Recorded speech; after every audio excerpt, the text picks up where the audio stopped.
It is Tuesday, 12 noon Eastern Time. Welcome to Junk Removal Authority. This is Making Hay with JRA. I am Lee Godbold. We've got Aaron running the show, taking down any questions, answering questions, any comments you have. Please leave on either Facebook or YouTube. If you're watching us on YouTube, please hit that subscribe button. Let us know if you like the show by giving us a thumbs up. If you dislike it, give us a thumbs down. So, Junk Removal Authority, for those of you that do not know who JRA is, we are the leading provider of support, consulting, and marketing services for the junk removal industry. Real neat product we have going on is our JRA call center. We've had about 6 or 7 companies over the last couple weeks join up. We're keeping up with calls. We're booking them more jobs than they've ever had before, and we're going to be having some testimonials on how great that call center is from some of our current customers coming soon. We charge you per job booked, so you only pay for results. That is the JRA call center. Check it out online at JRA.com or give us a call at 919-617-1975. So let's get right into it and get started. And a topic we're having today is probably something a lot of people in junk removal don't think a whole lot about yet. But it is a topic that came up recently in one of the Facebook forums that I'm a member of, and that is retirement. People want to talk about, do you have retirement plans in your junk removal business? Are you saving for retirement? The particular individual at that time, I don't think he was trying to figure out, should I be? Should he be saving for retirement? Several people chimed in. Some said they're doing a 401k plan. They put money into a Roth IRA. They do everything. I'm going to give my take on retirement as a business owner throughout this episode. So the first question I would ask when you start talking about retirement is, why the heck would you ever want to retire if you're doing something you love? So the very first thing you ought to be doing is figuring out, how the heck can I do something that I truly enjoy doing? To me, you would only want to retire from something that you no longer enjoy. So you hear, my parents were this way. Well, my dad was, especially. The last 15 years he worked at IBM. He's making great money, but he wasn't really enjoying what he was doing anymore. But he kept doing it because he had that pension fund. He had an old school pension. He had that pension fund that he wanted to reach retirement age in order to be able to get that pension. So in a lot of ways, a retirement fund, this doesn't necessarily apply as much to the business owners out there, but in many ways, a retirement fund, the reason a lot of companies offer a retirement fund is its motivation to keep employees, so employees do not leave. And with the pension fund was a great example of that. Now, unless you have like a government job, for the most part, you're never going to be able to get a pension.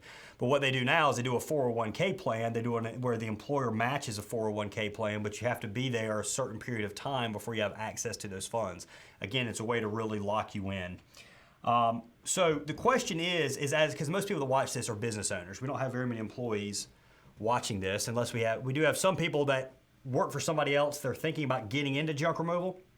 But by far and away, most people are already business owners, at least our current viewership. So should you save for retirement as a business owner? Should you get a 401k? Should you do a Roth IRA, a Keogh? There's the self-employment plan. There's a million different retirement policies out there. I don't claim to be an expert in any of them. I've done some research enough to know and form an opinion on them. The issue I've got with the question that was posted on Facebook is saving for retirement. The main word there is saving. That saving word I've got an issue with, because that brings up a level of there's a certain number you have to reach in amount saved, and then you can quit working and live off that throughout the rest of your life.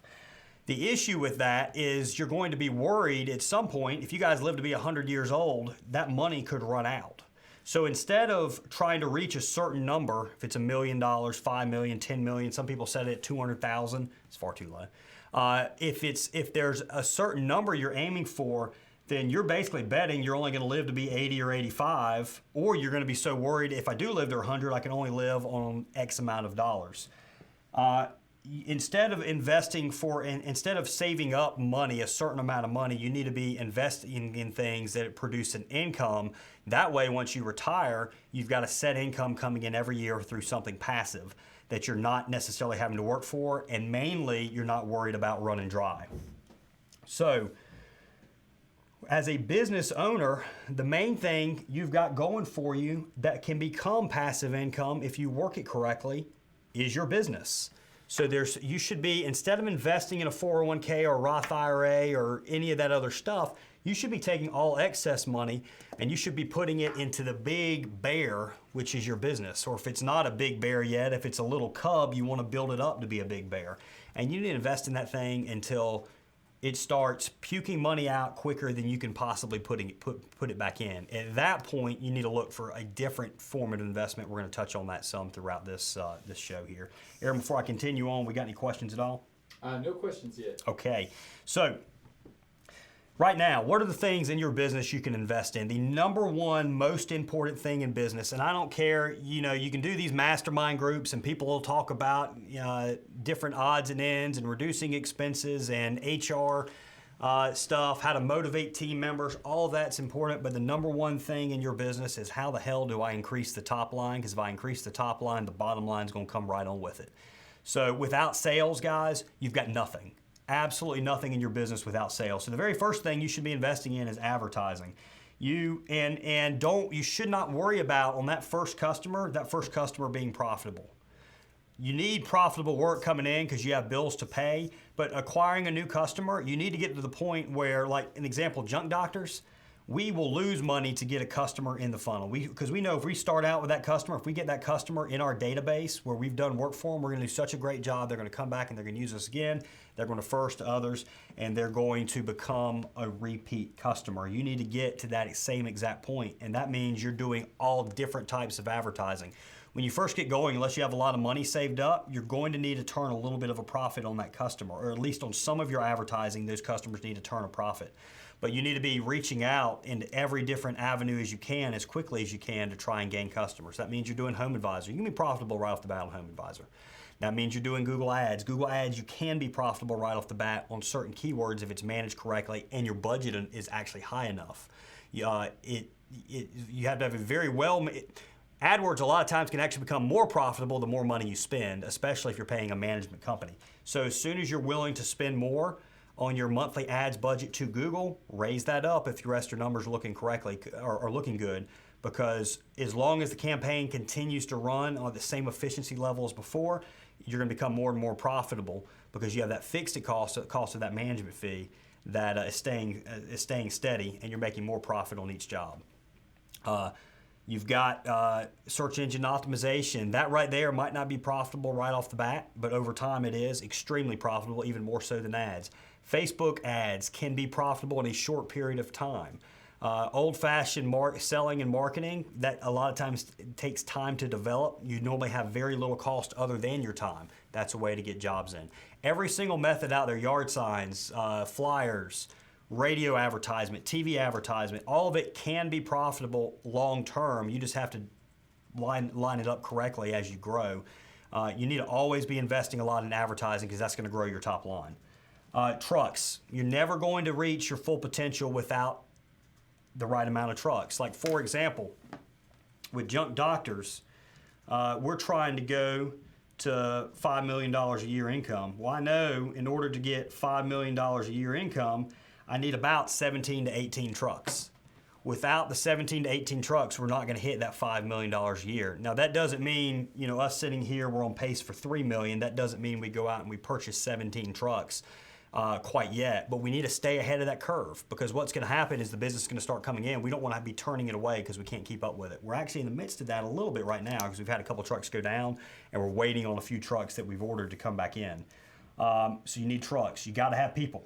You're never going to build up a business that's going to be able to run without you and bring in a passive income stream, which is going to be your retirement, potentially, without people, without trucks, without advertising. You got to get people to do the job.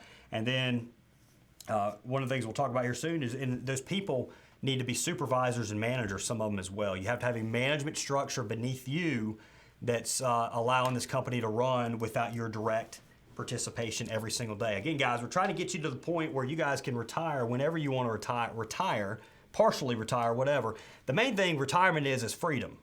So you should never want to retire from your business if you've achieved freedom, and that's what you're going after as a small business owner is freedom. It's the point where if I want to take a month or two off, for some reason, then I can go off for a month or two. I come back and this thing is still just ticking right along.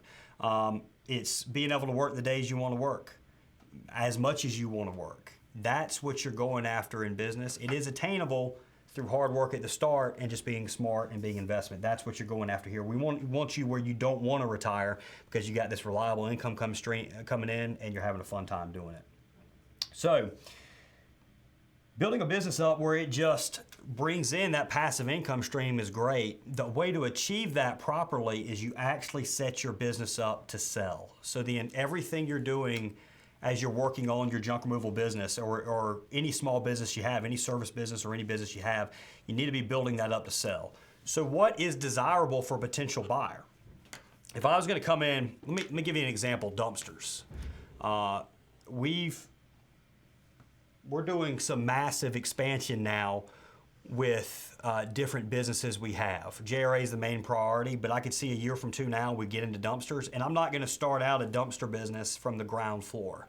I'm not going to scrape and crawl. We're doing that with JRA because there's nothing like JRA already in existence. It's a brand new concept, and it was something so awesome that I couldn't avoid getting into it. But dumpsters, there's a million dumpster companies out there. What we're going to do is we're going to look to find a dumpster company that is somewhat established but still has great growth. So for example, I'd like to find a company that between 300 to maybe 700 bins already.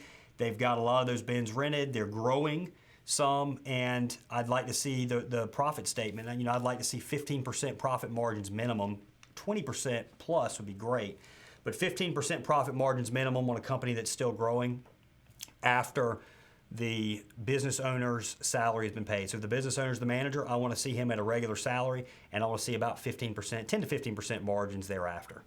That's what I'm looking for. So what you're looking for is you're looking for a reliable income stream, potential for growth. It's great if your equipment is in pretty good shape.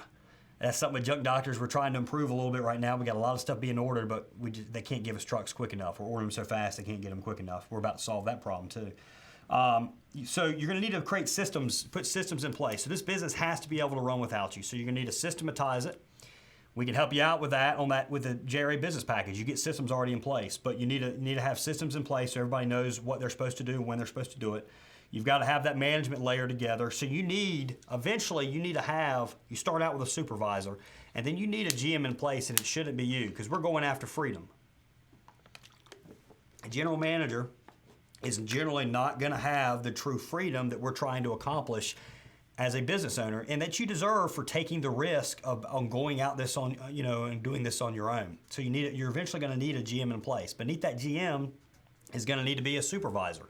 If you go to multiple locations and multiple services, you're going to need a GM that at least manage a GM over maybe all your different services, and you're going to have individual supervisors or managers beneath him for those individual services or those individual locations. You've got to be profitable after paying yourself a fair salary. This is one of the things. A lot of people, they come and they say, somebody asks you how much money you make. And if you're a person that answers that, you're going to say, I make X amount of money. Or how profitable is the business? The business profits $100,000. Well, what most business owners answer is on that question is how much money that they're making, like on their tax return. But that shouldn't be it. It should be, what's your fair salary? If you had to go out in the market and hire somebody to pay you, if it costs you $70,000 a year, the business itself profited $30K. $30,000 a year profit on a business isn't one that's really all that desirable to sell. And if you do your margins probably aren't all that great once you factor in what you should be paid. You got to build a brand that's fairly well known in your area. That makes it more and more valuable. If a lot of customers in your area, a lot of people in your area know your brand, you've got something that can be sold. You need a high percentage, generally over 50% of repeat clientele if you've been in business, say 4 or 5 years, which obviously the longer you've been in business with the more of a track record, the more valuable your business is, and the more desirable it is for a potential buyer. You need well-maintained vehicles, trucks, bins. That's great because you're going to be able to get more money for the equipment end of things, and also people are looking at the fact this business is going to be a bit easier to run. A business with reliable equipment is much easier to run with a business with unreliable equipment. I know how hard it is to run one with unreliable, and I've seen the benefits of upgrading equipment to where it is more and more reliable. Things become much more consistent, and you're not in disaster relief mode as much when you have new equipment and equipment that runs well and is reliable. And once you achieve those, you're going to have an asset that can then be sold generally for 3 to 5 times 5x profit. So most small businesses are going to be worth between 3 to 5 times what they profit after paying all expenses, including your salary, plus the fair market value of any equipment.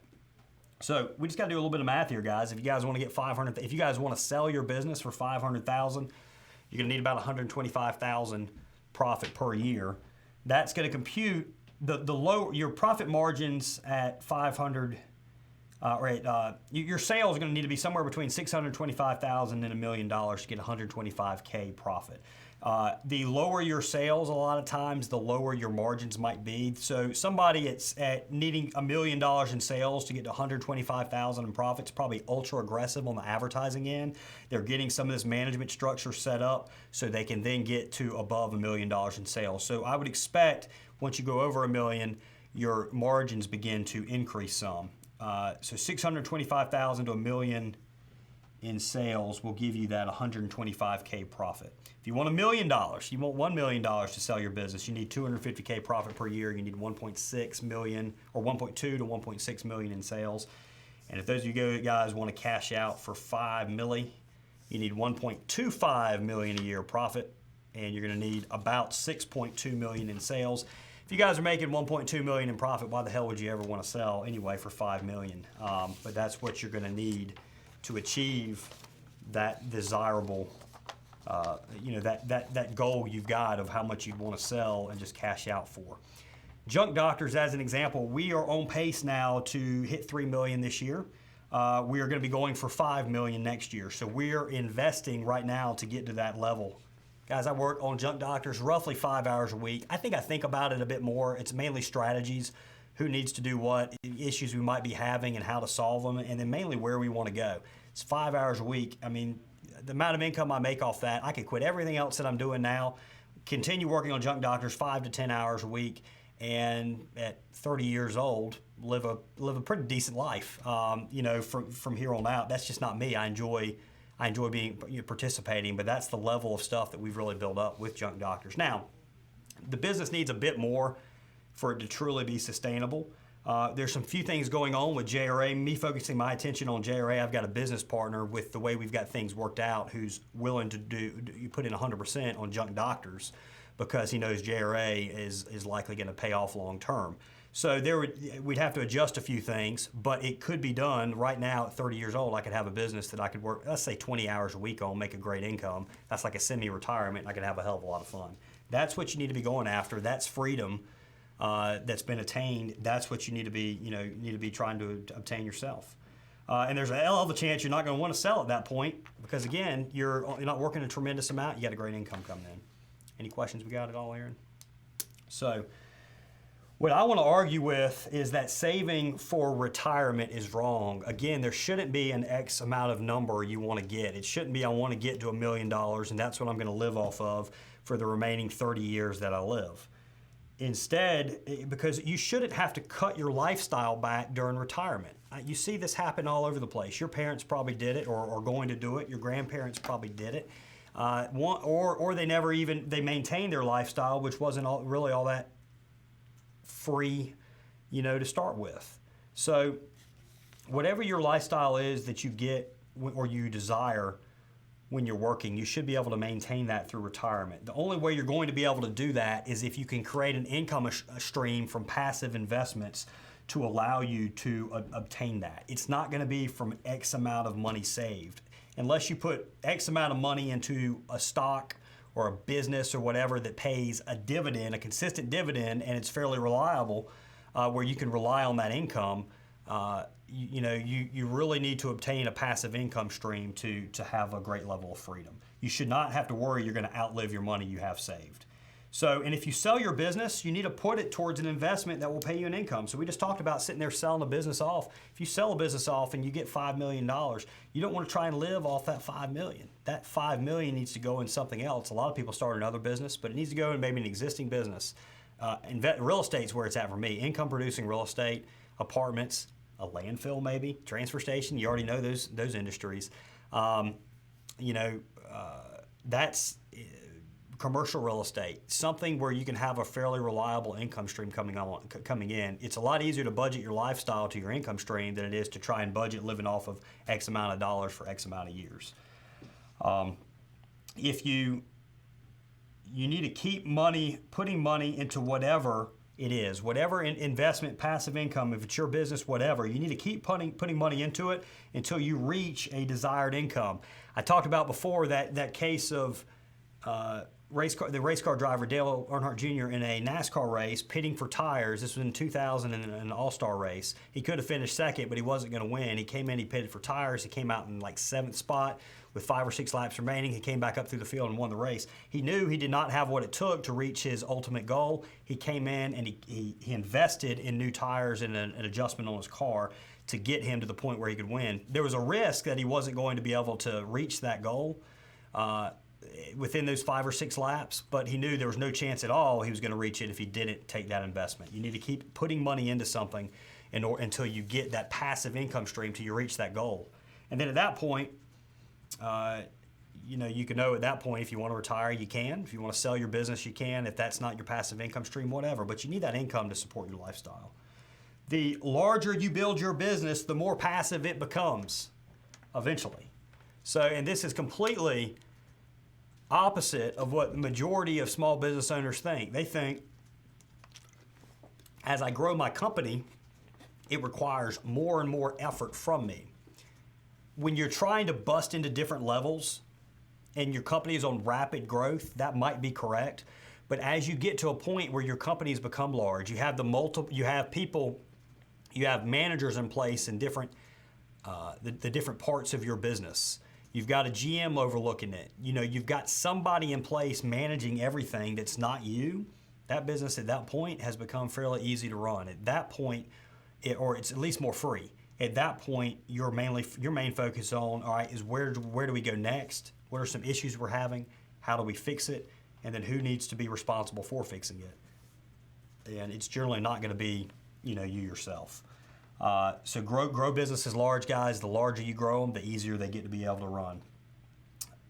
We got any questions at all? Yeah, so Mountain Man Hauling LLC on YouTube says, off topic, but is it better to pay helpers as employees or contractors when starting out? Yeah, I mean, employees generally are the only, if you want to be legal, it pretty much has to be an employee. Because one of the things, all right, so if you're going to do a 1099 and somebody's going to be a contractor, that's mainly designed towards, all right, I need to get a specific task done. For example, if you're redoing a house and you need a drywall man to come in and finish the drywall, and you tell them, I just need this done by whatever date, you're generally not going to tell him the time to be there. You're not going to tell him how he needs to do it. A lot of times you're not going to provide the tools. You're hiring him for a task. With junk removal, you generally are going to have a set number of jobs that need to get done. You're going to tell them what time they need to get in and help you out. So you're normally actually illegal. It's against the law for you to contract with these employees. The exception is if you have a really large job or a large demo job and you just are bringing help on that, then you just say, and you're telling this individual, hey, I need this done in the next 2 or 3 days. We're going to be out here working at this times. Can you be out here and give us a hand? You might be able to slip by on being a 1099, but if you're using somebody on a consistent basis in junk removal, it needs to be a W-2 employee. And yes, that does mean eventually you're going to need to be paying workers' comp. You're going to need to withdraw Medicare, Social Security taxes, so on and so forth, and treat it like a real business. No other questions? All right, guys, so we need final questions right now. We're going to wrap. So if you guys have anything to do with why saving for retirement is wrong with your service business or something off topic, you need to let us know right now. As we wrap and as we look for last minute questions, I do want to make sure everybody knows if you're looking to build up that business where you can sell it, the JRA business package is one of the best ways to go. Unlike a franchise, which you're going to be strapped to throughout the entire time you operate that business, with JRA, our business package is going to give you all the same great startup information, the operations manuals, video training and testing, in-house training at JRA as well as out in the field with junk doctors, ongoing support of 1 year, unlimited consulting, as well as many, there's several other things that are included in that package, all the checklist, operations manuals, the systems we were talking about, all that gets set up, you get it. and you take out a lot of years and a lot of mistakes that we made perfecting that JRA package. That business package is just $10,000. I promise you, if you guys come in, you learn the material, and you apply it to your business, it is going to be worth probably 10x or 100x that amount. That JRA business package is one great way to go to build you up a business that's going to run without you, give freedom in your life, and allow you to build a passive income stream so you can retire on it and you don't have to worry about saving for retirement. Any last minute questions? All right, guys. Hey, we really appreciate you watching. Please subscribe. Give us the thumbs up. Give us the thumbs down. We do this every Tuesday and Thursday at 12 noon Eastern Time. I am Lee Godbold. This is Making Hay with JRA, and we are Junk Removal Authority. We'll be back at Thursday